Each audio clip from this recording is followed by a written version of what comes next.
Okay, we are live on.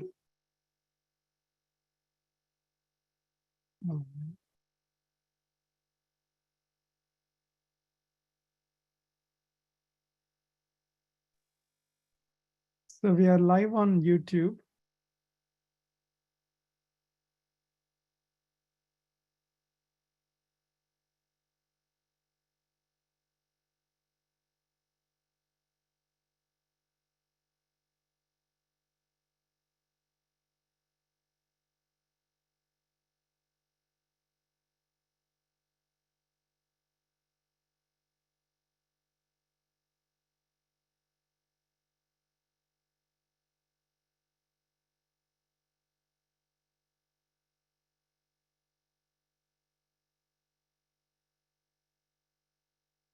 Okay, I'll start the recording on the cloud.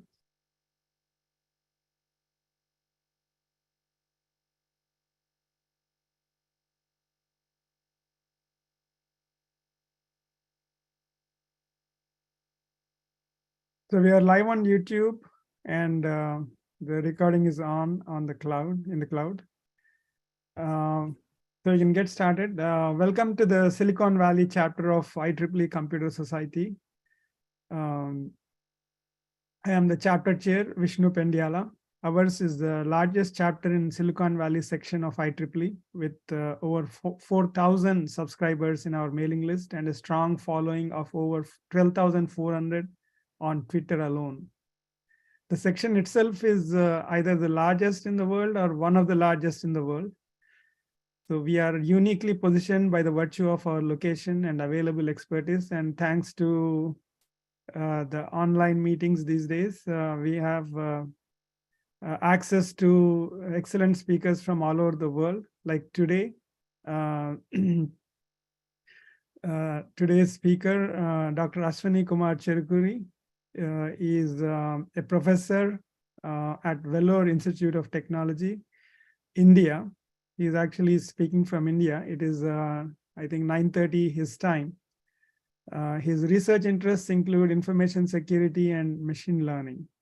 Dr. Ashwini Kumar earned the Young Scientist Fellowship from Tamil Nadu State Council for Science and Technology, and was awarded the Inspiring Teacher Award from the Indian Express.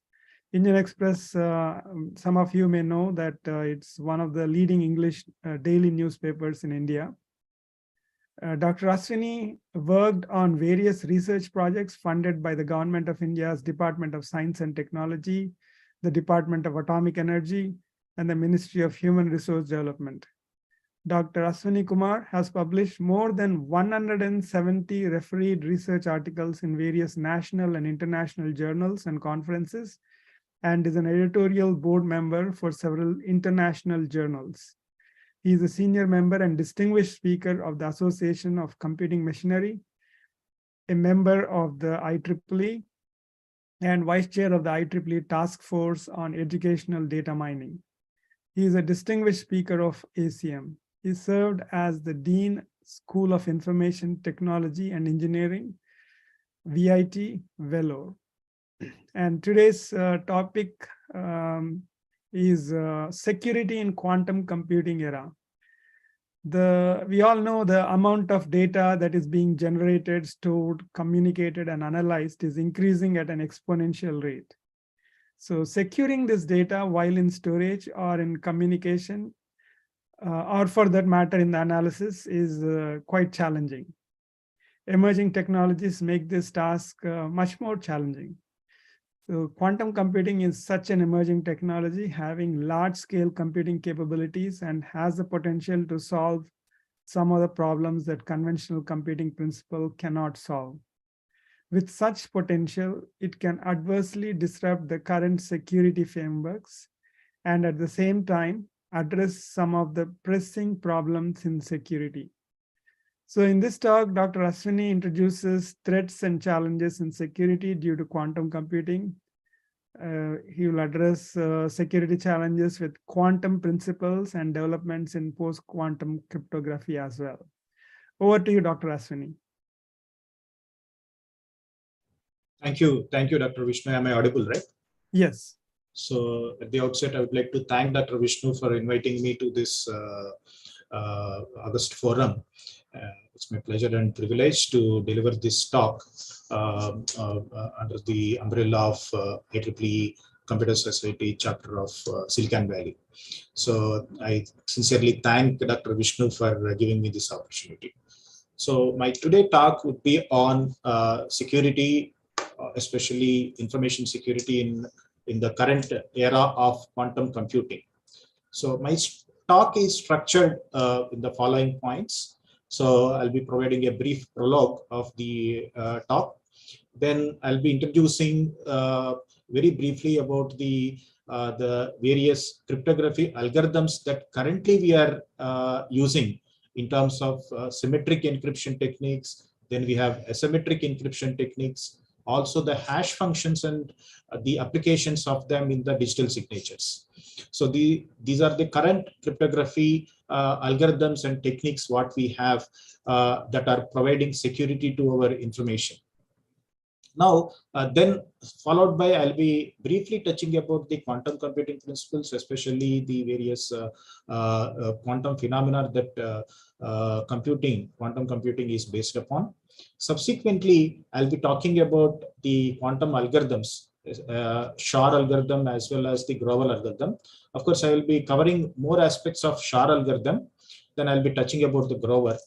Then post-quantum cryptography algorithms that what we have, that also I'll be discussing.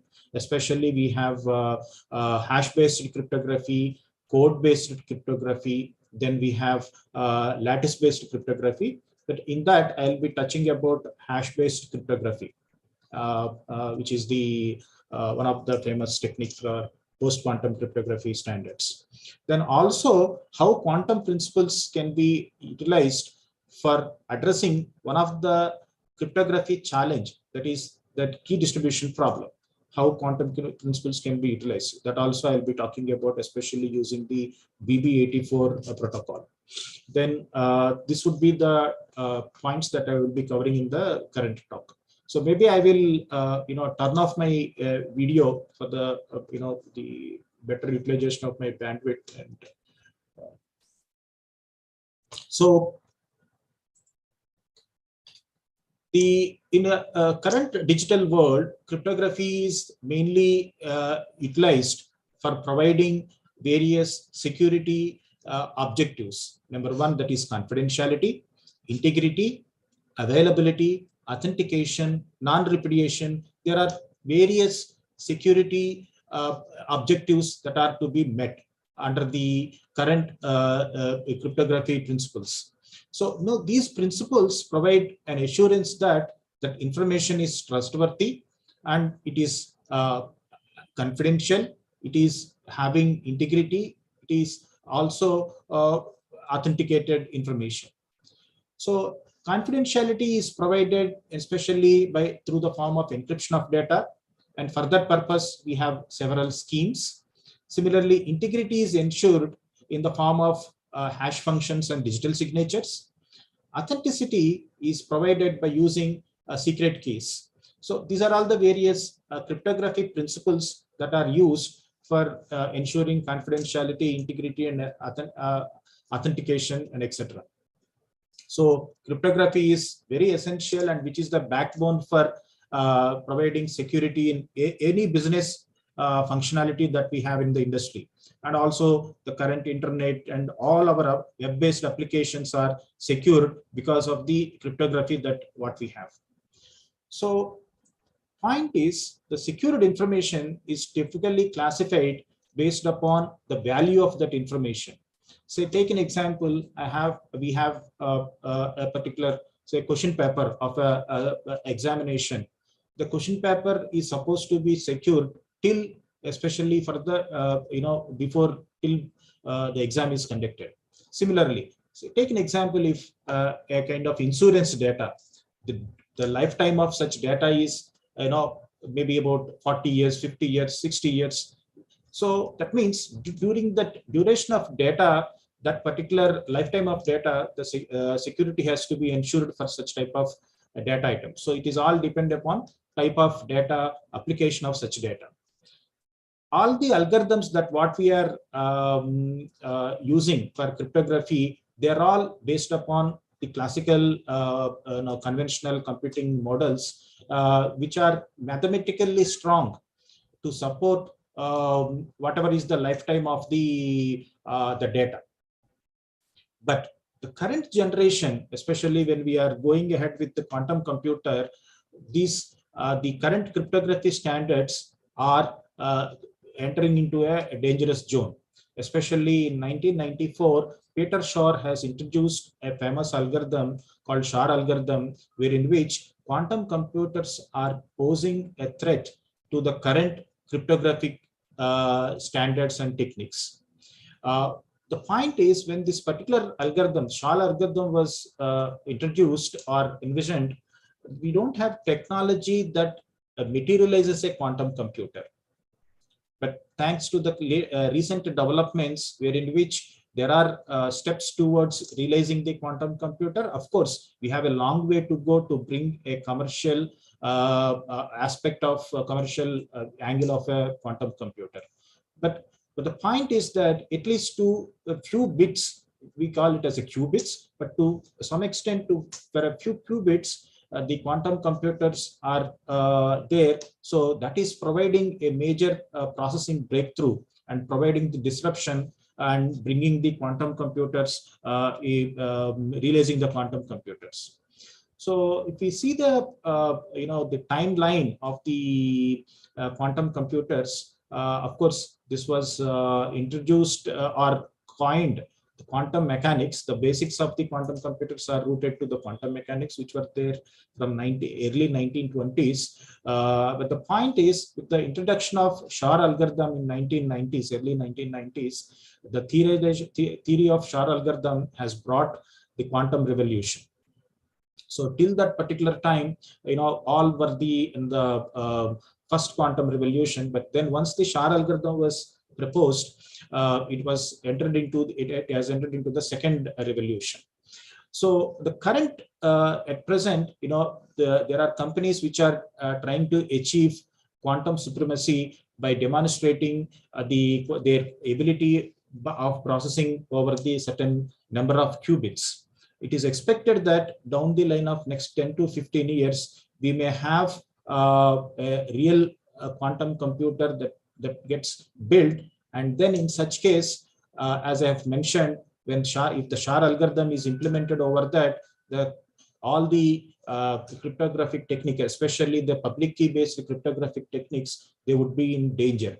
And hence, what people are viewing is that the attackers may enter into the zone called harvest now, decrypt later, in the sense they may take all the ciphertext that is available at present, and once these quantum computers are realized in the next 10 years zone, and they will be able to break all the public key techniques.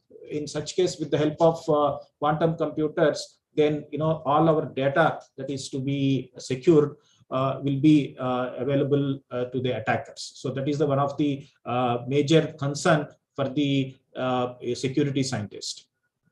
So in that regard, under this particular backdrop, this talk explores various cryptographic techniques, which includes symmetric, asymmetric, and digital signature. And this talk also provides a quick summary of quantum computing principles, including the algorithms such as Shor algorithm and Grover algorithm. Subsequently, I'll be talking about post-quantum cryptographic techniques, especially with a focus on hash-based cryptography. Subsequently, I'll be talking about quantum key distribution. This would be my outline of the talk. Look at the cryptography evolution, starting from classical cryptography of the old age to the current generations of modern cryptography. So especially these are all modern cryptography started after late 1940s with the principles to secure the digital world. So the modern cryptography algorithms basically are divided into two approaches. One is called symmetric crypto systems, and the other one is asymmetric crypto systems, wherein which we have symmetric crypto systems the sender actually tries to take the plain text, encrypt the data with the help of a key, and the receiver, after receiving the ciphertext, which is the encrypted form of the plain text, the receiver would decrypt it with the same key at the receiver side. Since the same key is used at both ends of encryption and decryption, it is called symmetric crypto system. The challenge of such crypto systems is the sharing of the key K at both ends. So how to share the common key between both ends is the major challenge in the symmetric crypto systems. In order to address this challenge, there are other approaches coming from the mathematical principles called asymmetric crypto systems, wherein which the sender actually encrypts the plain text, the message that he wants to send, with the help of an encryption key called KE, and the receiver would decrypt that the ciphertext what the receiver has received with the help of a different key called KD. If we look at this, KE is not equal to KD. So, and since it is the two keys are used, one for encryption purpose and another for decryption purpose, it is called asymmetric crypto system. And in this particular scenario, the point is every user, that means the sender and receiver, should have their own key pair. That means if I say the sender should have a public key, sender also should have the private key. Similarly, the receiver will have the public key and the receiver will also have a private key. So the sender will use the receiver's public key for encryption purpose and sends it to the receiver. Receiver decrypts it with the help of the receiver's private key. And obviously, since it is a private key, obviously only the receiver would know that particular private key and no one else knows it. And with that philosophy, we are going to provide confidentiality to the data by encrypting with the help of senders, by encrypting with the help of receiver's public key, we are able to achieve confidentiality. There is another scheme wherein which the sender actually encrypts the data with the help of private key of sender. So when the data is encrypted with the help of private key of the sender, receiver decrypts it with the help of public key of sender. Because it's decryption is happening with the public key, the public key of sender. Since it's a public key, everybody knows. So receiver also knows it.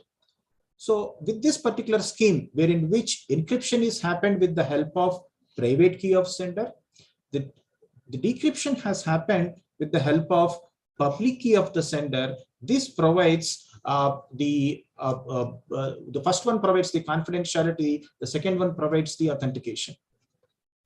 Okay, it ensures that to the receiver that yes, only this particular sender has sent this message, no one else has sent, because the receiver is able to decrypt it with the help of public key of sender. So we are achieving confidentiality, we are achieving authentication based upon the key which we are using for encryption and decryption purpose. So these are the fundamental aspects of symmetric crypto systems and asymmetric crypto systems we have. If you look at the symmetric crypto systems, we have the data encryption standard, one of the first commercial the symmetric scheme we have. This was popular till early 90s, wherein which the plain text, which is of larger size, is divided into 64-bit plain text, and those 64-bit plain text blocks are encrypted with the help of a 64-bit key. And this is the whole process of the data encryption standard, which of course I'm not going to discuss, but the point is that, so this is one of the first versions of symmetric crypto systems that were implemented in the very beginning of digital era. Subsequently, we have advanced encryption standard wherein which the current symmetric crypto systems are in place. Using the advanced encryption standard wherein which we take the blocks of plain text and perform certain operations, or we call them as transformations over the blocks of plain text using the key, and that produces the ciphertext. So the advanced encryption standard is one of the most popular, successful, and even current many applications are using this particular standard. And the beauty of that is it actually uses 4 different types of transformations within the cipher generation. But among them, one of the transformation is a nonlinear aspect, and because of that, the advanced encryption standard is proved to be robust and in providing security to the current applications. And another beauty of this particular algorithm is that we can vary the number of keys. Unlike the DES where the key size is fixed of 64-bit, the advanced encryption standard, we can have a variable length key. So that is the beauty of advanced encryption standard. Coming to the asymmetric crypto systems, the asymmetric crypto systems are also called as public key crypto systems. The reason is that we are, as I've mentioned a few slides back, that we are using public key of the receiver is used for encryption purpose, and hence it is also called as public key cryptography, asymmetric cryptography, and etc. So these particular algorithms are having a lot of applications in the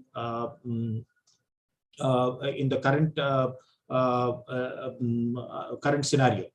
So the point is, if we look at the sender is sending the message to the destination, we can achieve both confidentiality as well as authentication by encrypting 2 times. So if we see here, we have taken the message. The encryption algorithm has initially used the private key of sender for encryption purpose. So once we get this is called intermediate ciphertext. So this intermediate ciphertext is again encrypted with the help of public key of receiver. So all this is happening at sender side. So sender knows his private key and hence able to encrypt the plain text, produce the intermediate ciphertext, which is again got encrypted with the help of public key of the receiver. And remember, since it is the public key of the receiver, the public key of the receiver, sender knows it, since it's a public key. So this is the ciphertext. Now this ciphertext is received at the receiving side. Now the receiver is going to decrypt it first with the help of private key. This is with the private key of receiver. So the ciphertext would get decrypted. And remember, this is the private key of receiver, and this is happening at the receiver side. So receiver knows his private key. And once he decrypts, he gets the intermediate ciphertext, that Y here. Then subsequently, Y would get decrypted with the help of the public key of sender. So this is with the public key of sender. So since it's a public key, the receiver knows what is the public key of sender and hence gets the message. So in that aspect, number 1, we are achieving confidentiality. Number 2, we are achieving authentication. Both we are achieving it.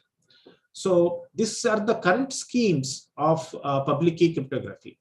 Now, if we look at these aspects, what are all the various algorithms we have? We have RSA algorithm, we have Diffie-Hellman algorithm, we have elliptic curve public key encryption algorithm. So these algorithms are basically used for encryption purpose, for creation of the digital signature purpose, for performing the key exchange. When I say key exchange, this is exchange of symmetric keys. Okay, so if we remember in the beginning, we mentioned that one of the major challenge of the symmetric key algorithms is that how to exchange the common key. So public key algorithms are used for the purpose of exchange of symmetric keys. So this is one of the potential applications. So these are all the various algorithms we have. So let us look at the RSA algorithm, because the RSA algorithm is the one which is to be broken with the help of quantum computer. It was the popular algorithm proposed by Rivest, Sharma, and Edelman in late 1970s. Especially, it uses large integers, which is of 1024-bit length, etc. It is basically a block cipher like AES and DES, which encrypt and decrypt the plain text in the form of blocks. So multiple blocks gets encrypted and then gets decrypted. The beauty of this algorithm is that it is providing security because it is rooted to a fundamental mathematical problem of that is called difficulty to factor the large prime numbers. So this is the fundamental problem that is providing security to the RSA algorithm. Now this problem, if quantum computers are realized, this particular problem would be broken. If it is broken, the security of RSA algorithm would be at fixed. So if you look at the RSA algorithm, what typically we do is we take two distinct large random prime numbers called P and Q, and we calculate their product. Then subsequently we calculate the Euler-Stochant value of the product of these prime numbers, wherein which the Euler-Stochant value of this product can be calculated psi of P into psi of Q, and subsequently what we do is we select a random integer E such that that random integer is less than the tangent value, and further it is relatively prime to psi of n. That means the GCD value of E and psi of n is 1. Further, we compute a unique integer D such that the E and D are multiplicative inverses at mod psi of n. Further, D should be relatively prime to n. Now what happens?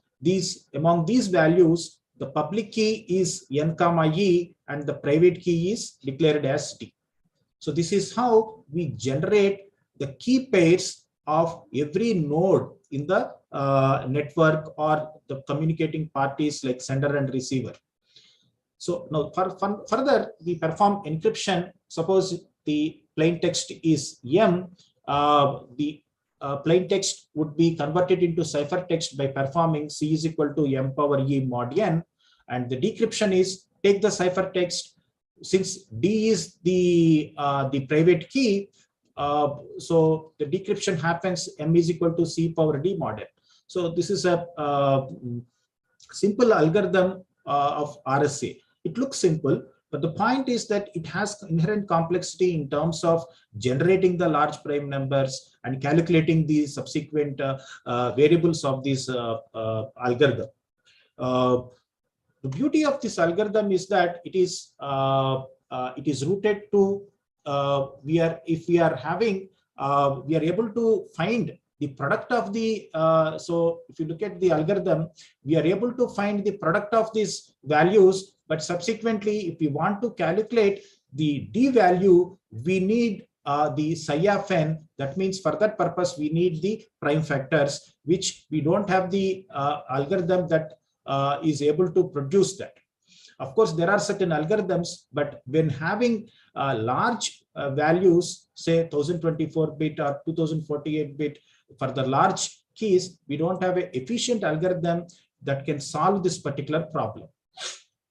So this particular problem is the one which is providing security to the RSA algorithm. Subsequently, we have Diffie-Hellman algorithm, which is another public key algorithm. This is also a popular algorithm. The purpose of this algorithm is to exchange the key. When I say exchange key, so the key what we are going to exchange would be the symmetric key. Once the key is exchanged, that algorithm we can apply is the symmetric algorithm. So the Diffie-Hellman algorithm, if we look at both communicating parties like Alice and Bob, they know a common numbers called P and Q, where PQ are the prime numbers, and they also know they know two two publicly known numbers P and as well as its primitive root A. Once Alice and Bob knows these values P and A, the prime number and its primitive root, the Alice calculates a random integer called XA in the form of the primitive root power XA mod P. So this XA is the secret to Alice. In the same manner, Bob also selects a random integer called XB and calculates YB. How YB is calculated? A power XB mod P. Now, XB is private to Bob. Similarly, XA is private to Alice. YA is public key of Alice and Bob knows this. YB is public key of Bob and Alice knows this. So exchange of YA and YB values happens. Once these values are exchanged, Alice calculates the key in the form of YB power XA mod P. Similarly, Bob calculates the key in the form of YA power XB mod P. So YA is the Alice key and XB is the Bob secret key. So Bob calculates the key. Similarly, the Alice also calculates, and it happens that both values are same, and hence the key gets exchanged. So the point is that in the case of an attacker C, the attacker knows the prime number, primitive root, and the public values of Alice and Bob. In order to derive the secret value of either Bob or Alice, what actually attacker has to solve is attacker has to calculate the discrete logarithm to determine the secret value. So it is in the case of calculating discrete in this scenario, it is relatively easy to calculate the exponential modulus prime, but it is very difficult to calculate the discrete logarithms. So this is another fundamental problem wherein which the Diffie-Hellman, which is a popular asymmetric algorithm, is based upon, or the strength of the Diffie-Hellman algorithm that lies. We don't have the solutions or techniques that can address this problem on a classical computer. This is providing strength to the public key cryptography algorithms. Another important dimension of the cryptography is the key management and distribution. As I have already mentioned, how do I share the symmetric key between communicating parties? So there are various schemes, but the point is that at present, what actually we are doing is we are using asymmetric encryption techniques for exchange of the symmetric keys. Similarly, when it comes to the public keys, the distribution of public keys is becoming a major problem in the sense that how do the other node or other communicating parties knows for in an authenticated manner what is the public key of other node, so that no attacks are possible in this scenario. So for that particular purpose, we have the digital certificates and also the public key infrastructure. These are the aspects that are there in the key management. Of course, we are discussing about this. The beauty is that with the help of quantum computing principles, we can address the key management and distribution aspect.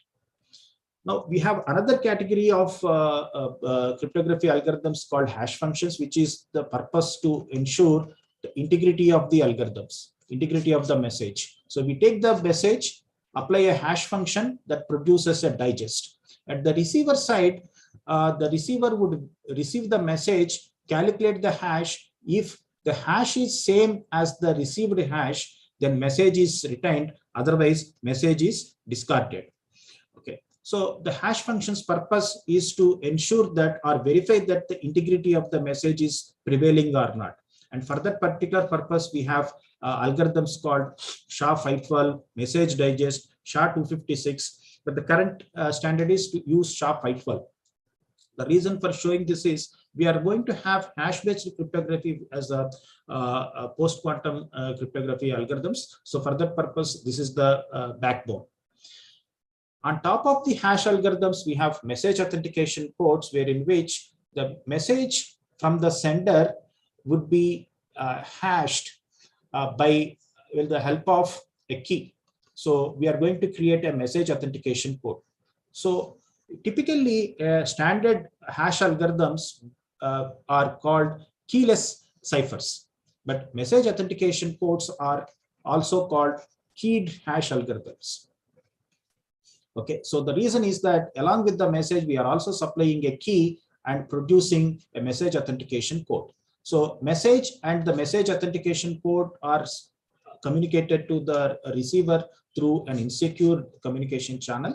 Upon receiving the message and message authentication code, what the receiver would do is he takes the message and applies the key, same key, and calculates the hash, and that produces the message authentication code. So if the message authentication code that is received and the calculated message authentication code both are same, then we accept the message, otherwise we discard the message. So this is used to verify authentication of the message and also to ensure integrity of the message. Remember, since the message is sent as it is, there is no confidentiality. So our objective is to not provide confidentiality, but just to provide ensure the integrity of the message. So for that purpose, we have message authentication codes. On top of message authentication codes, we have digital signatures, wherein which the purpose of message authentication protects the two parties who exchange the message from any third party. So that means if we look at in the scenario, in this insecure channel, we are verifying that no attacker is compromising or modifying the contents of the message. So for that particular purpose, we are checking message authentication code. But imagine if there is a scenario wherein which the two communicating parties, Alice and Bob, or the sender and receiver, they don't have trust on each other.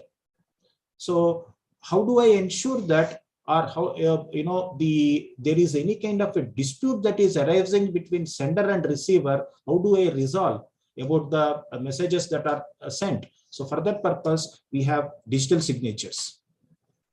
So these digital signatures are mainly meant in the scenario where we don't have trust between sender and receiver.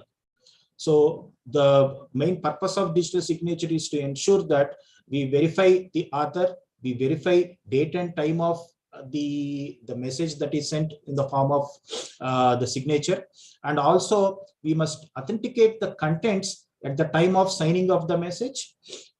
And finally, whatever the signature we create, it must be verifiable by the third parties. In case if there is any dispute between the sender and receiver, so any other third party should be able to verify the signature that is produced.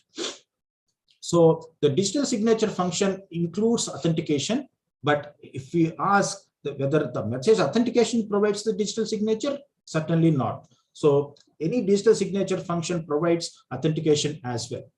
These are the differences between the conventional signatures. Typically, when we do it on a document, so as conventional signature, that what we do on the document is an integral part of the document. But when it comes to the digital signatures, these digital signatures, we send it as a separate. So that means the message and the signature of the message both goes separately.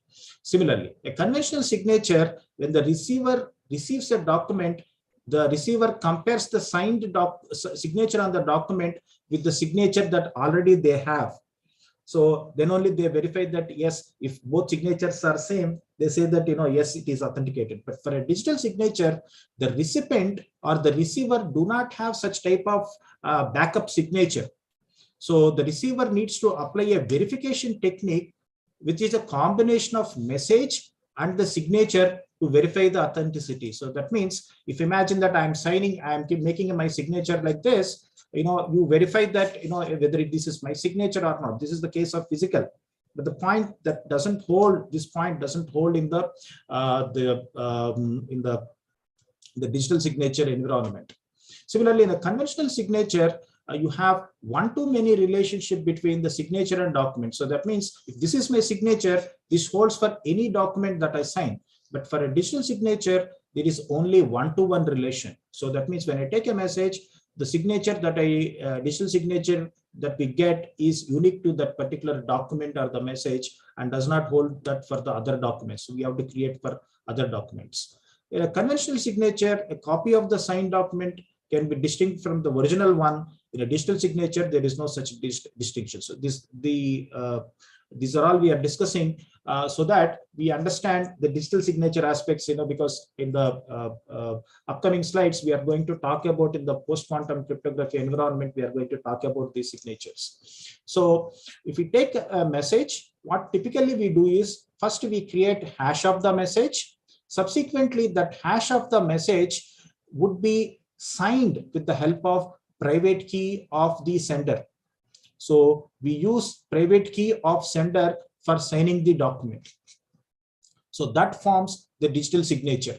So there are several algorithms to create this private key based digital signatures or digital signature generation algorithms. So once this digital signature is created, this would be appended to the message. So if you look at, so for this particular message, the signature has come based on hash of this particular message. That means this is unique to this particular message alone.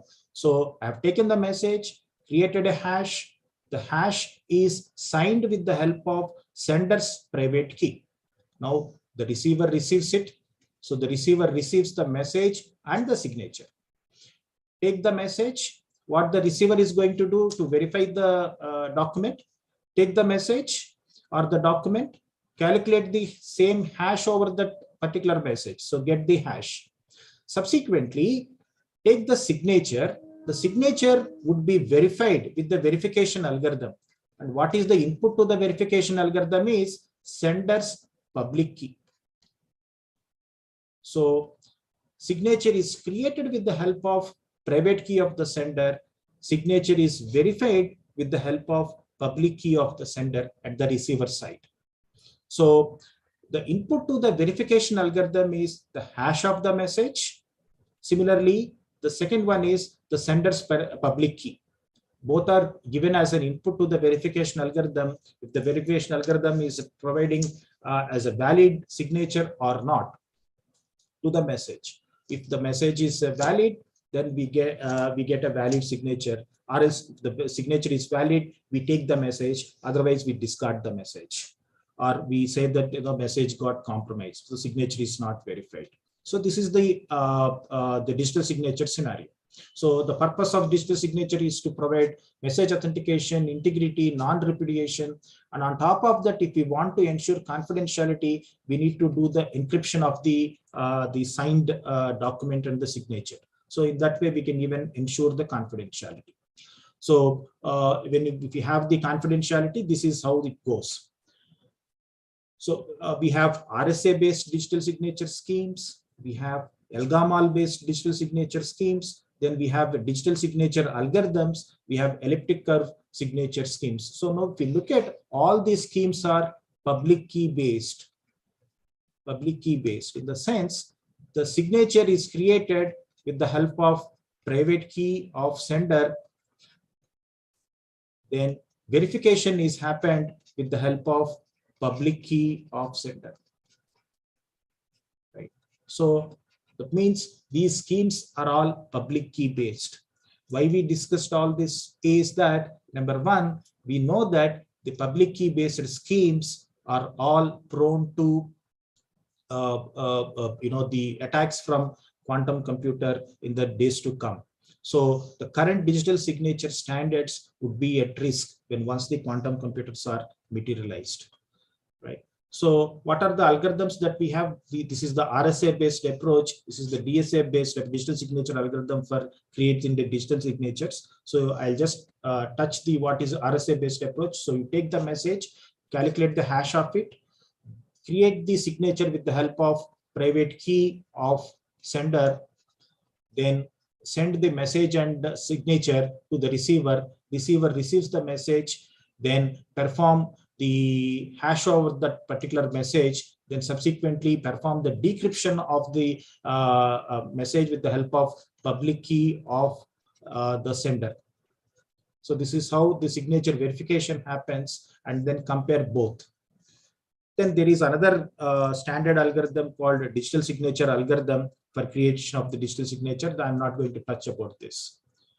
So these algorithms, if we look at especially the public key based algorithms, they're all rooted to some of the mathematical problems such as prime factorization or the discrete logarithm problems. So these were chosen because it is computationally easy to combine large numbers together. However, it is computationally difficult to factor them or calculate the discrete logarithms. So currently, there are no mathematical algorithms or shortcuts to these algorithms. So that means, we are our algorithms are providing security. But when in contrast, these problems, if quantum computers have come, they are actually going to be broken with the help of some of the algorithms. So far we discussed the various cryptographic primitives in terms of symmetric, asymmetric, hash functions, message authentication codes. We also discussed about the digital signatures. Now let us discuss briefly about some of the quantum computing principles. The classical computers or conventional devices are the current generation computers. We are able to make them more and more faster by by making these operations of these computers faster, either by increasing the clock frequency or increasing the number of operations completed during each of these each clock cycle of these systems. But in 1993, the Bernstein et al. Have showed that the quantum computers violate the Turing thesis, and in 1994, Peter Shor has showed a practical example of the quantum algorithm, which is called the Shor algorithm. But the point is that at that time, we don't have the basic building blocks of quantum computer, which is called a qubit.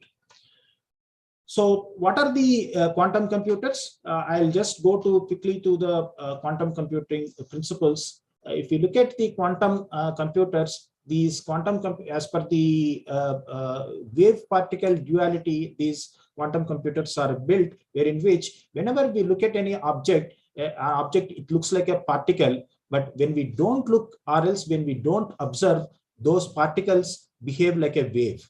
This is called wave particle duality, based on which quantum computers are based upon. If you look at what is the fundamental blocks of quantum computer, the way the information is represented, we all know that conventional systems, they use bits, which we are going to represent the information in the form of either zeros or ones. Whereas in the quantum computer, these bits, we call them as qubits, wherein which these bits are basically read either both in the form of 0 and 1. In the sense, this is the classical computer wherein which we have 0 or 1, which is the discrete number of possible states, 0 or 1. Similarly, they are deterministic in nature.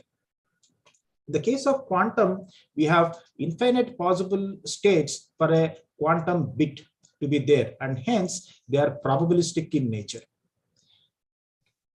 Further, there are other principles such as superposition, entanglement of these quantum properties that makes these quantum computers more and more faster and perform certain tasks which conventional computers are not able to solve.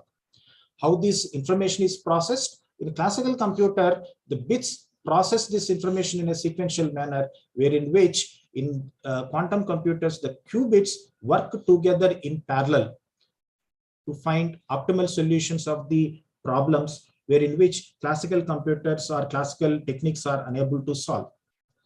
How do we interpret the results? In classical computing, we have defined states or defined results are available, whereas in the quantum computing, answers are probabilistic in nature. And hence, typically what we do is we conduct the experiment couple of times, multiple number of times, to derive what is the answers for the problems that we have. So problems are run multiple times, and then finally we take the answers. So imagine if we have a system of 2 bits. Classically, the 2 bits can exist in 4 possible configurations, either 0, 0, 0, 1, 1, 0, and 1, 1. On the other hand, if we use a quantum computer, we can notice that all four possibilities could be encoded into a state of 2 qubits with the help of superposition, and we can see that all four possible combinations are available at a time for computation purpose. That's where the inherent parallelism is coming in a quantum computer. So these are all the various benefits. Number one, superposed states, being probabilistic in nature, and having entanglement. That means bits or qubits can be joined together. And another important thing is wave particle duality. These are all the various principles on which quantum computers are built. So this particular slide shows, or the table shows, in comparison between the classical computers and quantum computing, and where in which the quantum computers are providing various advantages over the conventional computers, especially in solving certain problems. When I say certain problems, problems where the classical computers are not able to solve. And because of that, what is happening? I'm not going to deal with the quantum computing principles or quantum computing building blocks. They are widely available. So I'll just go to the impact of this quantum computing on the various cryptographic algorithms. So if we look at this table, we can notice that there are symmetric encryption algorithms, there are asymmetric encryption or public key schemes. If we look at the symmetric key schemes, which AES is there, the encryption, what is symmetric encryption? In the case of quantum computers are realized, what we need to do is we need to increase the size of these symmetric encryption algorithms. They are not much affected by the quantum computers. Whereas if you look at all the public key schemes, they are no longer secure. Whether it is RSA scheme, whether it is elliptic curve scheme, or whether it is a digital signature algorithms, all these algorithms are no longer secure because of the quantum computers. So where or why this particular phenomenon is coming? So especially the most popular algorithm in the quantum literature is the Shar algorithm. The Shar algorithm is one of the main prime example in which the quantum computing phenomenon or quantum power is surpassing the classical machines, and hence we are solving some of the important problems such as the factorization problem. So what actually Shar did was, Shar actually had brought this particular algorithm or the problem into a problem called a period finding algorithm. So by converting the whole problem into a period finding algorithm, Shar has built a beautiful algorithm wherein which quantum computer is able to solve this particular problem. So let us see what happens with the case of Shar algorithm. Imagine we have a large number called n, wherein which we need to find the factors of this particular to find factors of this particular n. How the Shar algorithm is going to do is these are all the various steps. So step one, imagine there is a n to be factored, which is a large number and it has to be factored.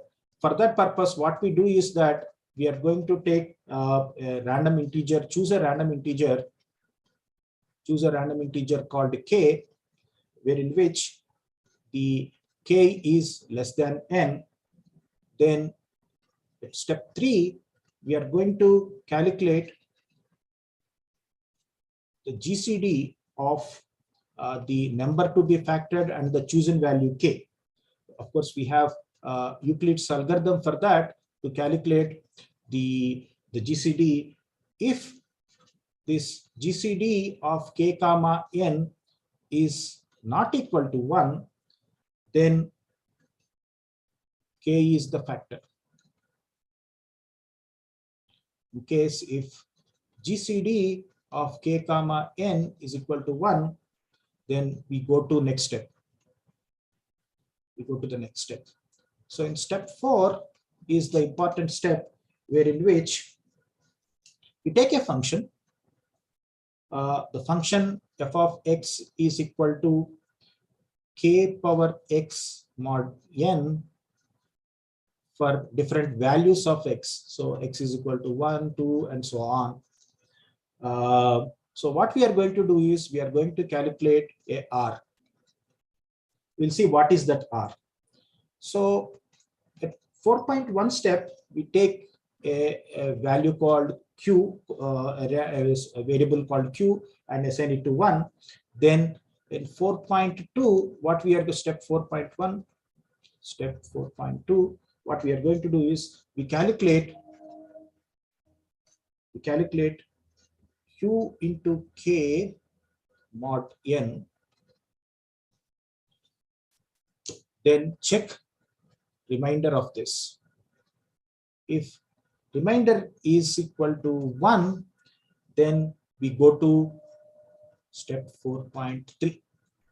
Otherwise, what we do is we recalculate the q by q is equal to q into k mod n. Okay. So we reassign the q value and to its remainder. Then repeat 4.2.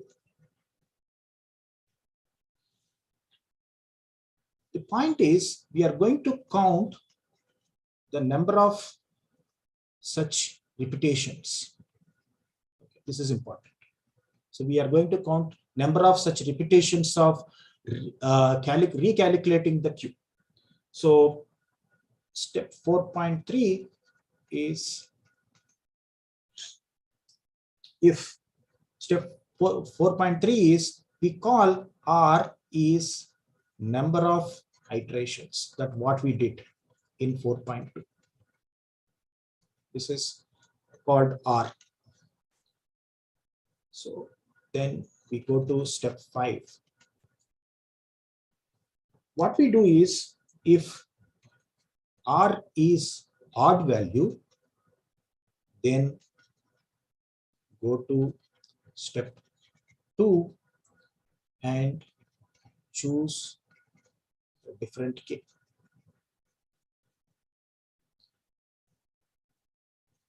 If suppose if r is even, what we do is we choose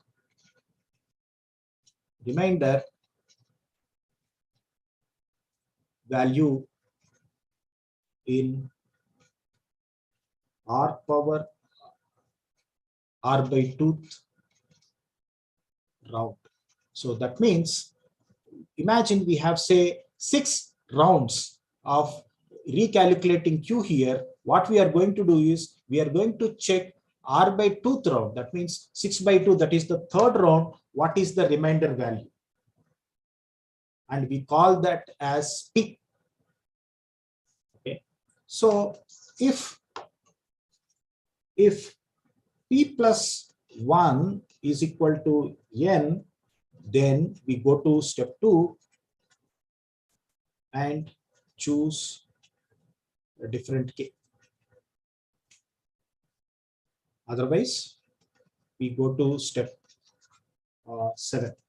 What step 7 says is this: the factors of n are f1 is equal to GCD of p plus 1 comma n, and f2 is equal to GCD of p minus 1 comma n. So the algorithm at step 7 is able to calculate the factors of n, f1 and f2. If we go back to the algorithm, so what we did was we took the number that is to be factored, then we have chosen a k value, we checked the GCD of the value to be factored and the chosen value using the k Euclid's algorithm. If it is the GCD value is not 1, then what we did was the k is the factor. Otherwise, we are trying to find or optimize a function called f of x is equal to k power x mod n.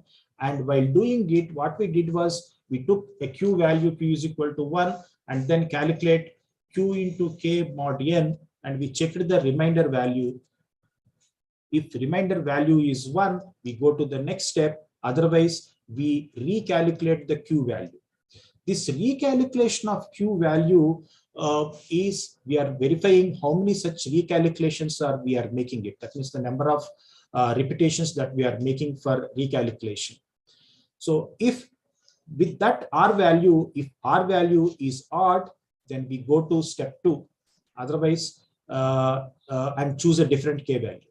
If R value is even, what we did was we took the remainder in this R by 2 round and we call that as P. Then if P plus 1 is equal to N, then we went again back to the step 2 and we choose a different K value. Otherwise, we are going to the step 7, where in which calculation of these factors. So this is called Shor algorithm. The algorithm actually is able to do this particular whole process. If we notice, this particular calculation, especially step 4, is going into the quantum computer. The reason is this: the whole exploration of different X values at multiple X values is being done with the help of superposition of the bits, and hence things are happening at a very a faster scale through the superposition of the qubits. Whereas a conventional computers are not able to solve this particular function with a classical bits. So the core Shor algorithm, the core of the Shor algorithm is to transform the whole problem into the period finding problem. What is the period? Is that R is the period. So by transforming this whole process into period finding algorithm, Shor algorithm is able to solve the finding the prime factors of the number of a given number n. So this is the Shor's quantum factor algorithm that is available in the various literature, wherein which how this whole process goes. So if you notice, this is the period finding that happens in the quantum computer, whereas all the rest of the other steps that happens in the classical computer. So once the period is found, we are able to calculate the factors of the number. So because of this particular algorithm, if we notice, the Shor algorithm is providing a significant speed up over the other algorithm that is called number field sieve algorithm to address this particular problem, which is conventional computers are not able to implement it. But the practical implementation of Shor algorithm will actually make asymmetric encryption useless. So that means our Shor algorithm is able to address the prime factorization problem. So another algorithm from the quantum computers is the Grover algorithm, wherein which Grover algorithm main functionality is to speed up the unstructured search issues. Especially if we notice, one of the typical example is, imagine we are trying to find a phone number in an unsorted telephone directory. Typically, we need to use n number of steps. Imagine if there are n number of entries in the telephone directory. Typically, we may have to search n number of entries, or at least on an average of n by 2. But the Grover algorithm, it is going to speed up this particular finding the solution in terms of root n number of steps, which is a significant speed up. And because of that, the Grover algorithm, of course, I'm not going to touch what is the Grover algorithm, but because of the Grover algorithm, the typical cryptanalysis or brute force to find the symmetric key is becoming a major challenge, or becoming easy, especially performing the cryptanalysis. So if you look at to perform an exhaustive search over a key of 128-bit, typically a Grover algorithm would end up in performing 2 power 64 operations on a quantum computer, whereas we need about 2 power 127 operations on a classical computer. So this means the Grover algorithm is able to perform a cryptanalysis over the symmetric encryption algorithm. But what typically we can do is we can perform increasing the key size of symmetric encryption algorithms from 128 to 256-bit, or 256-bit of hash algorithms to 512-bit hash algorithms. So by performing increasing the number of bits in the key, we can at least save our symmetric encryption algorithms. But when it comes to asymmetric algorithms, they have potential risk from the quantum computer, especially from the Shor algorithm. So we discussed so far the cryptographic primitives. We just briefly touched about the quantum computing principles. Then we also noticed the quantum algorithms. Number one, the Shor algorithm. Another one is the Grover algorithm. Now, having said that, how to move forward, especially in handling the cyber security aspects or the security aspects of the current generation or maybe the future generation. If you look at, people are trying to implement the post-quantum cryptography algorithms. Then subsequently, there are algorithms that are coming from quantum computing principles such as quantum random number generation, quantum key distribution.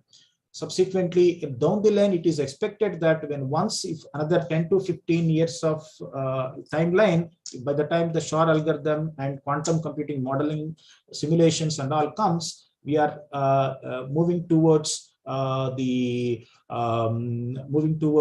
building the security solutions in terms of post-quantum cryptography solutions from the current trend which is happening, and then in the future we may have true quantum random number generations and quantum key distributions. So let us focus on what is PQC and as well as what is QKD of the quantum computing.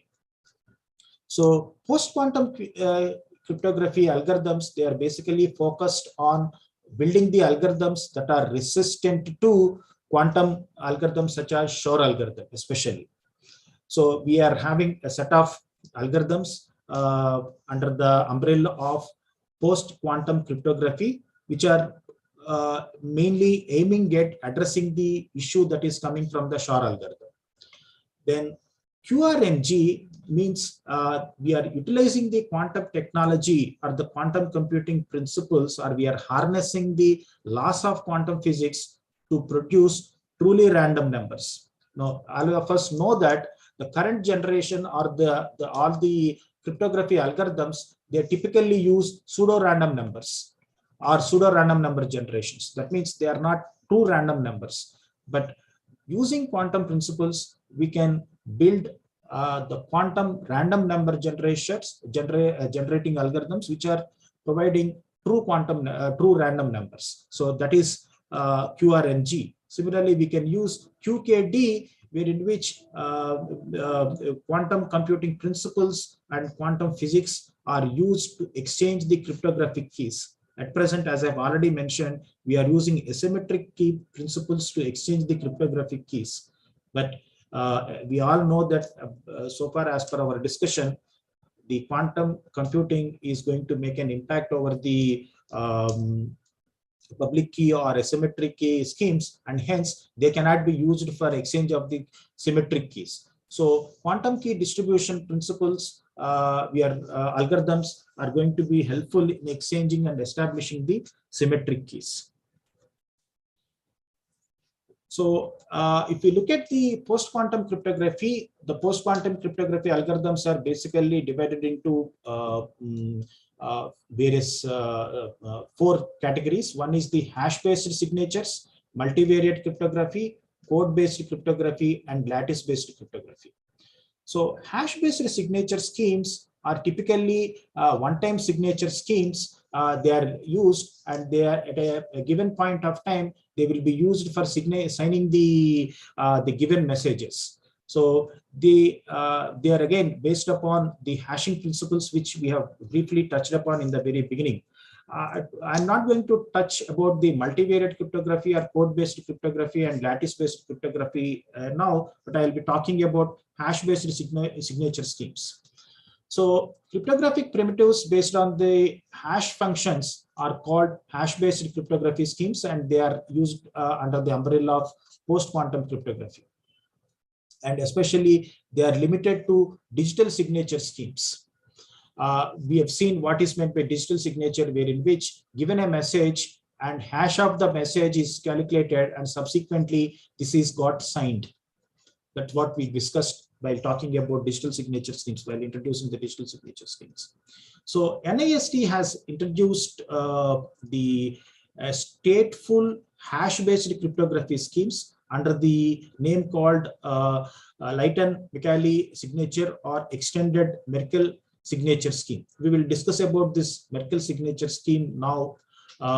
Here, when we look at stateful, means a state in the context of hashing schemes refers to recorded information. That means we keep some information about the hashing recorded, unlike in the stateless, wherein which we don't record certain information. We will discuss what is this getting recorded in the upcoming slides. So a hash-based signature scheme, which is mainly meant for hash-based cryptography. So first scheme is goes like this. What we do is we pick two random strings and then subsequently hash each of them and publish their output. Then what we do is we reveal the first pre-image to sign the 0 bits, the second pre-image to sign 1 bits. This is called Lamport scheme, and it is also called one-time signature scheme. Remember, the point is once the secret is revealed, it cannot be used for second time, and hence it is called one-time signature scheme. So let us see what is this scheme about. So I have taken two random strings. If you notice here, there are two random strings. So the string sk0, sk1, so wherein which each string has 256 bit length. So if you notice sk10, sk20, and so on, 256. Similarly, sk12, sk256.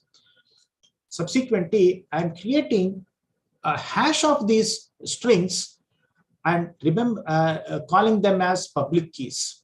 So this is secret key. I am calling, and I am calling it as public key.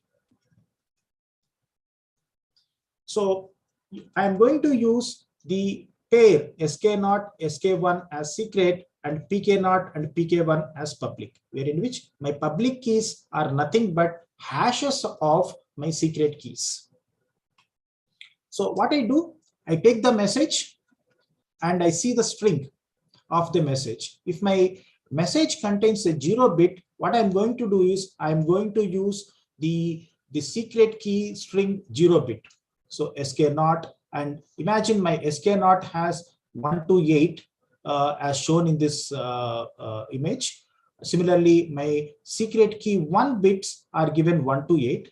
So if you see 0 bit of the message, I'm going to use my the first bit of 0 secret key. Similarly, my second bit in the message is 1, and hence what I do is I take the second bit of my first or the sk1 string. Third bit of my message is 1. So what I do is I take third bit of my secret key string in the second key.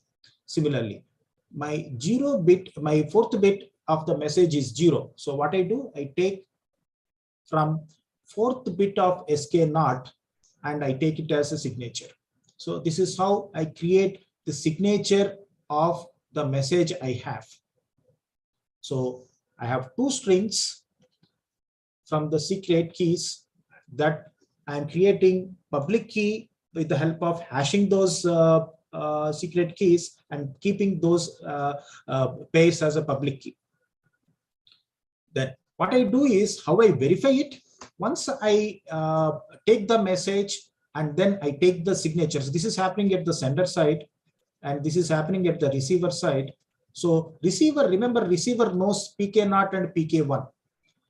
So message and the signature are received by the receiver. Receiver takes the message and corresponding signature, he hashes it. So hash value is compared with the public key hashes that are there.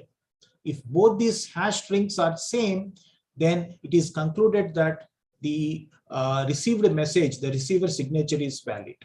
So look at the second bit. The second bit is signature is 2, and hash of this would be compared with the hash value of my second public key string. Similarly, third bit, hash of it would be compared with third bit of my public key string, second public key string. So this is how my verification happens. Remember, as I've mentioned, this is a one-time signature scheme. The secret key that is used cannot be repeated for other set of messages. So this becomes a problem to implement this particular hash-based signature scheme, which was proposed by Lamport in late 1970s. Subsequently, there are schemes called Merkle signature scheme. What happens this in the Merkle signature scheme is we are going to use the Merkle tree as the purpose of signing the documents or signing the messages. Root of the tree is regarded as the public key, and which is the verification key. What is a Merkle tree? If you look at this particular tree structure, it is a Merkle tree, wherein which we can see here we have data items, data 1, data 2, data 3, data 4, and hash of these values we have at the leaves. So data 1 hash is hash 1, data 2 hash is hash 2, data 3 hash is hash 3, and data 4 hash is hash 4. And now hash of these 3 and 4 is hash 3, 4. Similarly, hash of 1 and 2 is hash 1, 2. And then hash of 3, 4, hash of 1, 2 forms my hash 1, 2, 3, 4. This is my root node. This is called Merkle root. This is how my Merkle tree looks, and this is the fundamental for the current generation, the current day blockchains as well. Look at the example of this Merkle tree. I have data elements called France, Germany, Denmark, Sweden, and all that. The data elements, hashes of these values, France, etc., and subsequent hash of these values, then hash of these two values, hash of these two values. If you notice, the Italy is only one element, so we have the hash of this goes as hash of here. Okay, so this is the example of the Merkle tree. When once we have the Merkle tree, we can easily check whether a value is included in the root hash or not. Imagine we wanted to test whether node 2, which is called Germany, is there in the tree or not. What we need is we need the node 1 hash. Similarly, we need node 3, 4 hash. So what we can do is we have the hash of the Germany, and we are checking whether it is there or not. So what we do is that we have node 1 hash value to calculate 1, 2, and subsequently we have node 3 hash value to calculate node 1, 2, 3, 4, and on the other side we need the hash of node 5, 6, 7 to calculate the overall hash. So in this way we can verify whether this particular element called Germany is present in the tree or not. So this is the way we can verify whether element is present in the tree or not, which is forming the basis for verification purpose. So how do we use this particular tree principle in the hash-based cryptography or hash verification? What we do is we use the private keys to create the signatures. So if you notice, key 1, key 2, key 3, key 4, this is all private.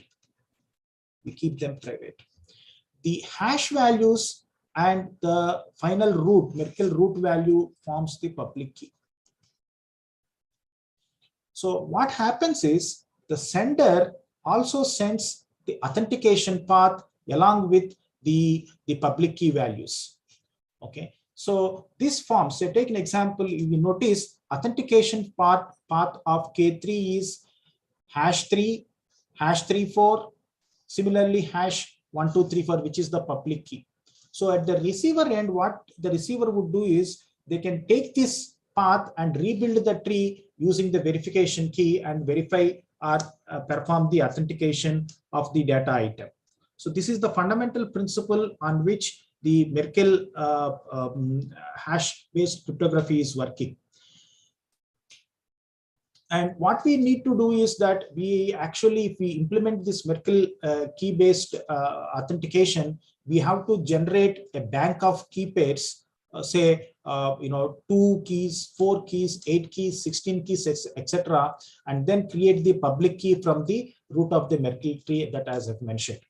And the point is that we must remember what are the keys we have used previously, and we should not use them again. And we have to use only unused ones. So if you remember a few minutes back, we talked about statefulness. So what is statefulness here in the case of hash-based cryptography is what are all the things we are remembering about the keys is the statefulness. So there are algorithms that are stateless algorithms, but the Merkle root-based hash cryptography is the popular one that is emerging as the post-quantum cryptography algorithm used for the purpose of authentication and signature purpose. If we notice, the classical signature algorithms that are based upon the public key schemes, they are actually are prone to vulnerabilities because of the SHAR algorithm, whereas the hash-based cryptography schemes, we are secure against such attacks. So far we have talked about cryptographic primitives. We have talked about the quantum computing principles. We have talked about the SHAR algorithm. We have talked about Grover algorithm, the impact of SHAR algorithm and Grover algorithm, cryptographic principles. So in order to address those issues, we have post-quantum cryptography principles. Among them, we have talked about hash-based cryptography algorithms. Of course, we didn't deal with the other algorithms of lattice-based or code-based. Now, we are entering into the other dimension of the post-quantum cryptography, or using quantum computing principles to address some of the current challenges of cryptography. What is the main challenge of current cryptography algorithm is how do we distribute the common key that is there between sender and receiver without linking it to the attacker. So that is the common challenge of the key distribution problem. So we need a common key for the purpose of implementing secret encryption or symmetric encryption. In order to implement symmetric encryption, we need the common key. So how do we do that? So we have several schemes. As I've already mentioned, we have schemes from asymmetric encryption algorithms such as RSA and Diffie-Hellman, but they're all vulnerable. So how do we address this particular problem? Can we implement quantum computing principles of superposition, especially the entanglement? Under the umbrella of quantum key distribution, we have an algorithm called BB84 algorithm, which is exploiting the principles of quantum superposition, entanglement, and uncertainty to implement key distribution or key management. So once the key is distributed, algorithms such as AES, which are symmetric algorithms that can be used for implementing confidentiality or implementing the encryption. So what is quantum key distribution? It is a popular algorithm is called BB84 algorithm.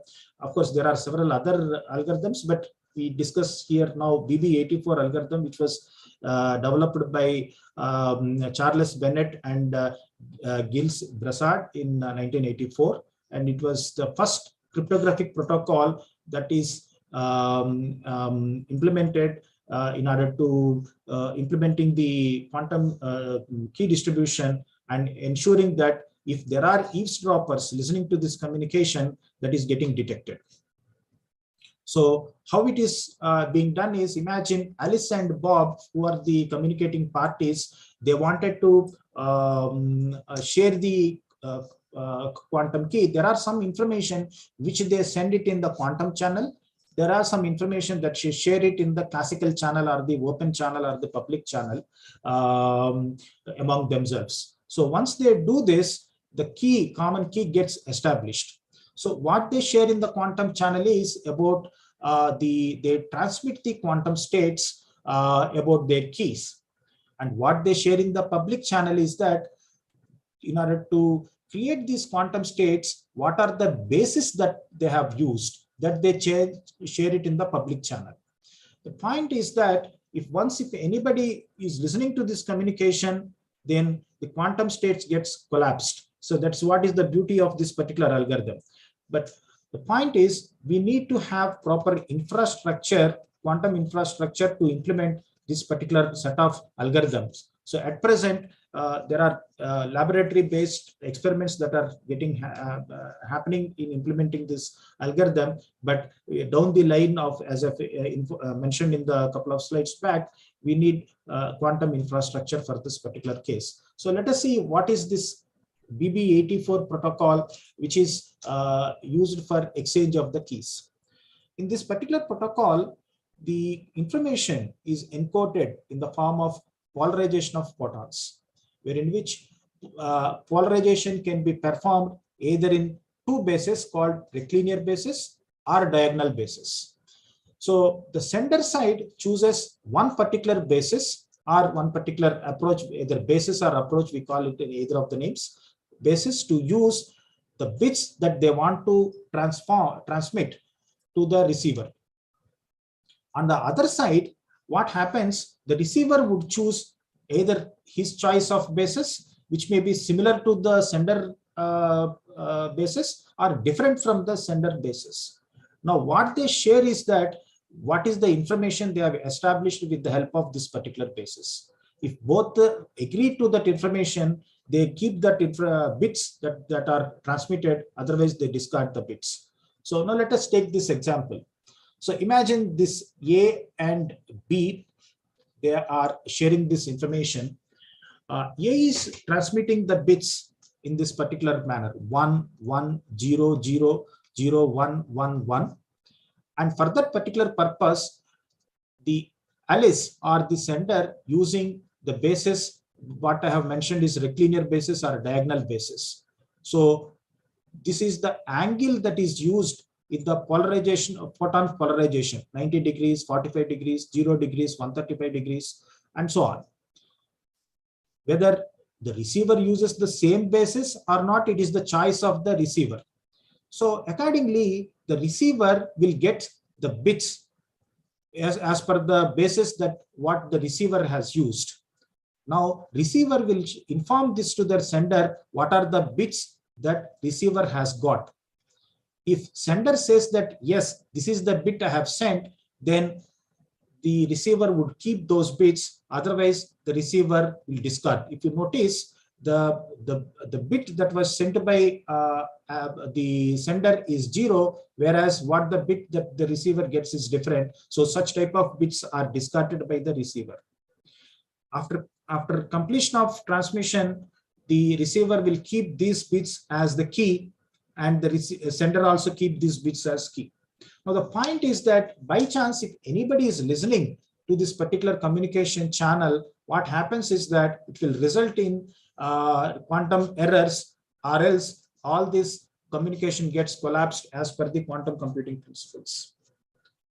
In the sense that we are able to identify if there is any kind of a eavesdropper. So BB84 protocol is the one with which we are able to exchange the keys. So this forms the symmetric key. And once this symmetric key is established, communication can happen with any of these symmetric encryption algorithms. So with this, we actually covered all this gamut of topics. Number one, we talked about the symmetric, asymmetric, hash functions and digital signatures, which are the cryptographic primitives. We also briefly touched about quantum computing principles in terms of what is a qubit, what is a qubit, what is a superposition. Of course, I have not dealt in detail about these principles. These are widely there. Talked about Shor algorithm and also have talked about Grover algorithm. In terms of post-quantum cryptography, we talked about hash-based signatures or hash-based cryptography. Then quantum key distribution, called BB84 protocol, wherein which that is used for establishment of key for symmetric encryption purpose. The point is the QKD, in order to implement it, we need proper infrastructure of establishing quantum channels, and which is going to take some more time in order to implement the potential application of this algorithm. But again, the literature also is showing about certain attacks on these protocols. So what is the roadmap ahead is that all the enterprises or the stakeholders in the whole digital environment, they need to verify their cryptography strengths of the algorithms. In case of symmetric encryption, they need to either increase their key size. In case of asymmetric, they need to migrate toward quantum resistant algorithms from the post-quantum cryptography. And in the longer term, if quantum computing hardware gets materialized, we need to go for proper standard algorithms of cryptography. So these are all the various books which I have, or books or the articles that I have used. Post-quantum cryptography from the Nature journal. So especially this particular book, Encryption for Organizations and Individuals, the Basics of Contemporary and Quantum Cryptography, is one book which has provided a wide variety of cryptography attacks, principles, techniques, and quantum computing principles, and also the various quantum computing algorithms. And also there is a book called Introduction to Post-Quantum Cryptography, which is another interesting resource. And there are various algorithms that are coming from NIST, and it is providing standardizations of the post-quantum cryptography algorithms. There are various challenges, and the NIST is coming out, and hopefully that we are going to have certain standards as well. So with this, I would like to conclude my talk of the quantum computing and security. Any doubts, I will be happy to, or any questions, I'll be able to take. Yeah, I have a question. For the quantum resistant algorithms, those are implemented using conventional classical computing or implemented using quantum computing? I'm sorry, can you please repeat the question? The quantum resistant or post-quantum cryptography algorithms, those are executed using classical computers, or can only be executed or implemented using quantum computers? Yeah, so when we look at the post-quantum cryptography algorithms, whether it is hash-based algorithms or the whether the the code-based cryptography, lattice-based cryptography algorithms, these are all actually said to be resistant to the attacks from the algorithms such as Shor algorithm or the Grover algorithm. So, and hence, they are providing security from the quantum principles. But they are executed using classical computers? Correct. Yes, yes, at present they are. Yes, yes. Got it. So these are algorithms to protect against attacks from quantum computers. Correct. So if you notice even the Shor algorithm, there are certain steps that are executed at the quantum computer, especially the period finding, the calculation of R, what I have mentioned, is the one which is being implemented over the quantum. But if you notice, the rest of all the other steps, they are all implemented or executed over the classical computer. And by doing that, an attack from the quantum computers will not happen. In this particular algorithm, the Shor algorithm, attack from quantum computer means to find that particular period value which is R. So if you notice the algorithm, what I have narrated here, I actually trying to find this particular value called R, which is total number of iterations we have done in this step 4.2. So this is being implemented in the quantum computer. If it is done, then we are able to address or calculate what are all the various factors. So this is the potential threat. And rest of all other steps are from the classical computer. And those can be broken using classical algorithms if possible. Yeah, classical, when I say classical algorithm, the whole steps, if you look at this part goes to the quantum, and output of quantum comes as an input to the classical again, and then we are able to find the answers. Once we know the answers, the factors, breaking the key is easy, and it is done by the classical. Got it. Thank you. Okay, any other questions? Yeah. And you also mentioned there is a random number generator, quantum random generator, which is more robust than the random number generators that are executed or implemented using classical computers, right? So if we see here the random numbers, we have in various cryptography algorithms, we have to generate the random numbers, and all these random numbers are generated at present using the pseudo random number generator algorithms. So that means either you depend on the system parameters such as clock or whatever it is, and hence they are all actually not a true random numbers. Whereas the true random numbers can be generated with the help of quantum computing principles, and again there are proposed algorithms for this. So yeah, that means in one dimension is that we are worried about the quantum principles in breaking our asymmetric, and on the other side we are using the quantum principles to make the true random numbers, which actually provide strength to the security. Okay, so with again it is implemented using quantum computing. Correct. The principles are quantum computing. Yes, yes. Thank you very much. And similarly, the quantum key distribution is also a dimension wherein which we are harnessing the principles of quantum computer to exchange the keys.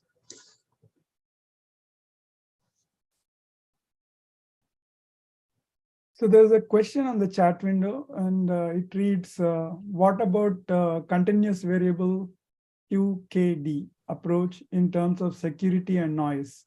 Does it have any advantages? Yes. So the point is, the current the quantum computers, people are called, whatever the small number of qubits with which the systems that are quantum computers are built, they are all called NISQ, which is meant by a noisy intermediate state quantum computers. So we don't have actually the full-fledged quantum computers which are not prone to the noise. So noise is one factor which is actually making an impact of the quantum computing developments, where people are working to minimize such noise. So in that way, actually having noise will actually hamper the key distribution problem.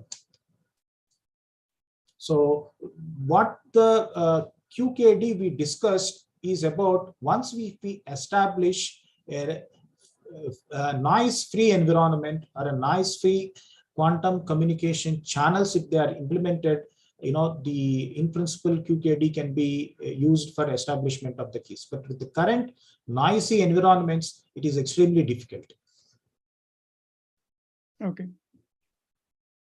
I don't see any other questions on YouTube or on Zoom chat, but I had I was curious about this Y2Q, right? There's a lot of momentum with respect to Y2Q in US at least. So is there similar momentum in India as well? I mean, is Y2Q a very big thing? Number one, a couple of researchers at individually and also at various organizations. They're focusing on the quantum computing. I think the DST also, which is one of the prominent funding agency, they are also actually trying to come up with a funding scheme, and also the another premier organization, IIT Madras, is also working very rigorously on this the computing principles. So yeah. Okay.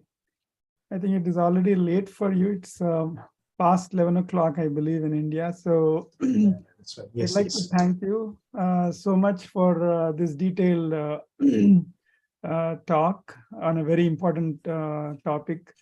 I just wanted to share my screen, and if it was in person, we could have presented a memento, but in the absence, I just wanted to present you with the certificate of appreciation from the chapter.